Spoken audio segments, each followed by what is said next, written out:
ईसा जमाली को, ईसा जमाली को, ईसा जमाली को, ईसा जमाली को। अस्सलाम वालेकुम, मैं आपकी होस्ट मुस्कान आतिफ है। सोच मुस्करारी से रिपोर्ट करें। यहाँ सदी कराची एपका पॉपुलेशन सिंध के सूबाई और डिवीजनल अहदेदारान ने एपका पॉपुलेशन सिंध के चेयरमैन अब्दुल कुद्दूस शेख की क़यादत में डिस्ट्रिक्ट पॉपुलेशन ऑफिस कोरंगी की सेक्शन ऑफिसर ईसा जमाली की जानिब से मुलाजमीन के साथ सौतेली माँ जैसे सलूक के खिलाफ एहतजाजी मुजाहरा किया। इस मौके पर एपका के चेयरमैन अब्दुल कुद्दूस शेख ने मीडिया से गुफ्तगू करते हुए कहा कि मुलाजमीन के साथ नाइंसाफ़ी हरगिज़ बर्दाश्त नहीं की जाएगी। उन्होंने कहा कि सेक्शन ऑफिसर ईसा खान जमाली ने रिश्वत का बाजार गरम कर रखा है और इसका रवैया मुलाजमीन के साथ नहायत अफसोसनाक है।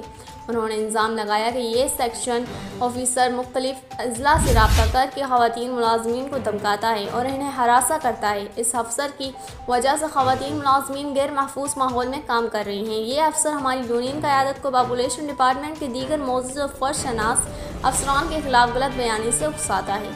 चेयरमैन अब्दुल कुद्दूस शेख, मुरसलीन शाह, सैयद जुल्फ़िकार अली शाह, कदीर हुसैन, हुसैन शाह, मंसूर सुमरो, सबीन खान, शबाना नास, साइमा सैयद, मोहम्मद कयूम लारिक, कुलसूम अख्तर और दीगर एहतजाजी मुजाहिरीन ने मुतालबा किया कि chief secretary Sindh, secretary population Sindh और दीगर मुतल्लिका आला अफसरान फौरी तौर पर ईसा खान जमाली को इसके ओहदे से हटाकर SNGD को रिपोर्ट करें और अगर मुतालबा मंजूर ना किया गया तो एहतजाज का दायरा वसी किया जाएगा।